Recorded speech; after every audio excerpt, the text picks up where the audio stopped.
Vous connaissez sans doute notre prochaine invitée. Il s'agit de Djamila, autrice de nombreux essais et articles, dont Ma vie à contre-courant, Les soldats d'Allah à l'assaut de l'Occident, Des femmes au printemps, et son dernier livre qu'elle vient de lancer récemment, Islamophobie, mon œil.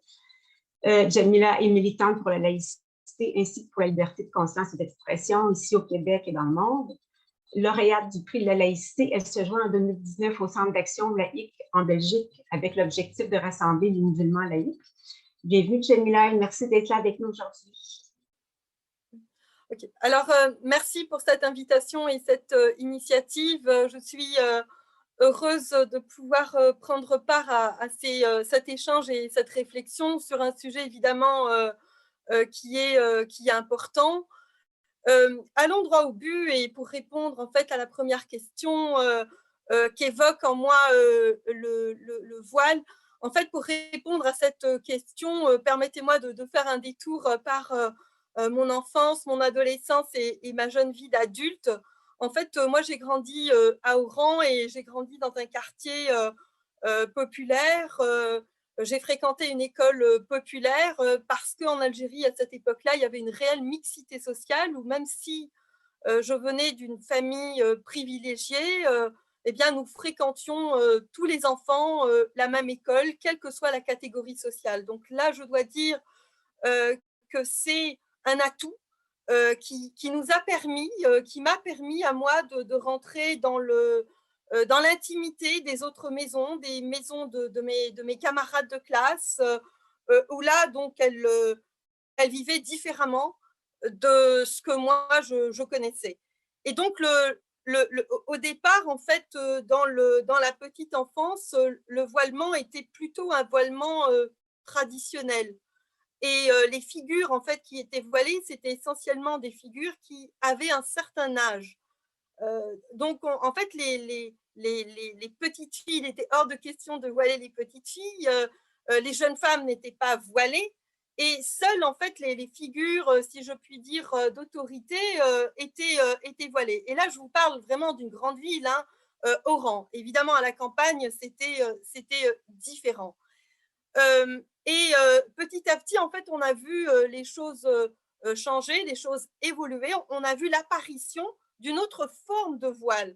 Non pas un voile traditionnel, mais plutôt un voile marqué, chargé politiquement, et donc correspondait davantage à un voile que l'on portait en Arabie Saoudite, que l'on portait en Iran, que l'on portait dans les pays du Golfe. Et c'était dans les années 80 où là, il y avait la révolution islamique iranienne qui est venu chambouler un peu les cartes et s'inviter dans la vie de tout un chacun et dans notre vie aussi. Donc, c'est à travers cette nouvelle géopolitique que nous avons découvert une nouvelle façon de se voiler. Et cette nouvelle façon de se voiler, eh bien, elle venait avec tout un système, elle charriait tout un système. Et c'est ça ce qui est important de faire remarquer, c'est que le voilement ne s'arrête pas à l'acte, tout simplement de voiler, de cacher les cheveux ou de camoufler un corps. Le voile charrie tout un système de pensée, toute une façon d'être, toute une façon d'interagir dans la société. Et évidemment, le voile, ça dit aussi tout le rapport que l'on entretient, que l'on envisage avec son environnement et l'État. Donc, ça peut aller très loin.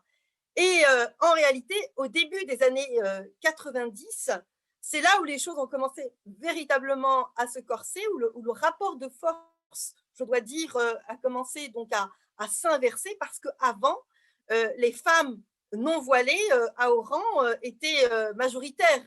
Mais petit à petit, en fait, les femmes voilées commençaient à gagner du terrain. Et dans les années 90, ça devenait de plus en plus visible. En fait, les femmes voilées devenaient de plus en plus visibles parce qu'il y avait tout un contexte politique, évidemment, avec la montée du Front islamique du salut et l'imposition donc du dogme, du rigorisme qui est venu s'imposer. Et donc, en fait, pour moi, le voile est intimement lié à cette partie, donc, d'ailleurs assez tragique, puisque on a vécu donc un l'ultimatum donc du GIA dans les années 94, qui nous imposait le voilement, qui imposait à l'ensemble des femmes de mon pays le voilement. Et là, je me souviens et je raconte toujours cette histoire avec une grande émotion, parce que c'est comme si je la revivais à chaque fois que je la raconte. Je me rappelle de ce dernier jour de l'ultimatum où là, il fallait sortir, il fallait continuer de vivre. Et on voulait vivre, on ne voulait pas mourir, mais on ne voulait pas non plus porter le voile. Et là, je me souviens, j'ai quitté la maison de mes parents, je n'ai pas regardé ma mère, et ce sont des petites filles qui allaient à l'école que j'ai croisées donc sur le chemin. Moi, je partais à l'université, et c'est elles qui m'ont donné le courage de continuer. J'avais peur, et on s'est regardés. Et il y a des regards qui sont très forts, qui sont très puissants, parce que on savait les unes et les autres ce que nous risquions en ne camouflant pas nos cheveux, mais on ne voulait pas. Et moi, j'ai pensé à leur mère, et je me disais, mais si leur mère les ont envoyés à l'école vers la connaissance, vers le savoir, tête nue, c'est un merveilleux message. Donc, c'est ça le message de la résistance, de ces petites résistances. Et en fait, nous avons eu la chance de vivre, mais d'autres ont été assassinés. Donc, l'assassinat de Katia Bengana m'a beaucoup marqué, l'assassinat de Zouani aussi m'a beaucoup marqué. Donc, une jeune étudiante en droit qui a été assassinée en 95.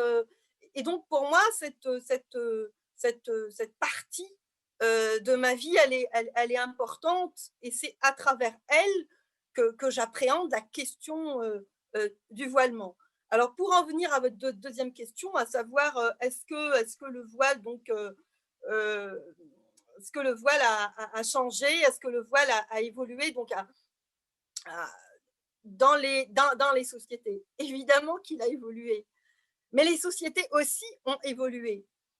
Et en fait, il faut faire la distinction entre les sociétés occidentales et les sociétés qui sont musulmanes. Et j'ai beaucoup voyagé dans les pays musulmans, j'ai beaucoup observé les femmes, et je les ai aussi interrogées, de la Tunisie au Maroc, en Algérie, à la Syrie, à l'Irak, à l'Égypte, à l'Afghanistan. Je les ai interrogées sur le pourquoi du voile, sur leur vie, sur leurs rêves, sur leurs aspirations, sur leurs amours, sur leur couple. Et je dois dire que les réponses qu'elles m'ont apportées, elles étaient diverses, parce que les femmes sont diverses. Et donc, je pense qu'il ne faut pas avoir d'approche manichéenne vis-à-vis de ces questions. Il faut les appréhender dans leur complexité, et il faut faire en réalité des distinctions importantes. Alors, j'en ferai quelques-unes. Ce que l'on observe en fait dans les sociétés donc occidentales, on observe deux tendances. On observe le voilement des petites filles, et on observe le voilement intégral, auquel on n'était pas du tout confronté. Et donc, en 20 ans, il y a eu une régression très importante, parce que nous ne faisions pas face à ces deux phénomènes, et ce que l'imposition, en tout cas du voile, a permis, ou la banalisation du voile a permis, c'est d'encourager le voilement des petites filles et d'encourager le voilement intégral. Et ça devrait nous faire, ça devrait nous inquiéter. Ça, c'est un signal qu'on nous envoie, parce que ce qui est important dans les sociétés, ce n'est pas l'image que vous prenez à l'instant T, c'est plutôt la tendance qui s'inscrit dans le temps. Et la tendance qui s'inscrit depuis 20 ans maintenant, c'est une tendance qui est au voilement. Alors, il faut se poser la question, pourquoi? Pourquoi le voilement? Pourquoi le voilement des petites filles et pourquoi le voilement intégral? Tout simplement parce qu'il y a eu une banalisation du voile, et parce que aussi les islamistes ont utilisé toute la rhétorique des droits humains pour essayer de faire passer le voile islamique comme étant étant un droit et comme étant une liberté. Donc, sur ce terrain-là, je dois dire qu'ils ont été extrêmement créatifs. Il y a 20 ans, il y a 30 ans, lorsqu'on analyse le discours des chefs intégristes, islamistes évidemment, ils présentent le voile islamique comme étant un symbole religieux. Or maintenant, il n'est plus présenté comme un symbole religieux. En tout cas, oui, il continue de l'être, mais pas seulement. Maintenant, il est présenté en tout cas comme étant un droit, il est présenté comme étant une liberté. C'est au nom de ce droit individuel, c'est au nom de cette liberté individuelle, eh bien qu'on essaie de briser des lois collectives. Et donc, c'est en cela que ça nous intéresse, parce que le voile vient en réalité défaire ce que nous avons gagné de haute lutte. Et là, je parle évidemment de deux aventures absolument extraordinaires que nous avons vécues au Québec. Donc, l'aventure, évidemment, des droits des femmes et l'aventure de la laïcité. Et ce sont deux aventures qui, contrairement à de nombreux pays, se sont faites en même temps, au même moment. Donc, il y a eu et la libération des femmes et la libération des esprits, c'est-à-dire la chape de plomb du religieux qui a commencé donc à disparaître. Deux autres remarques, c'est que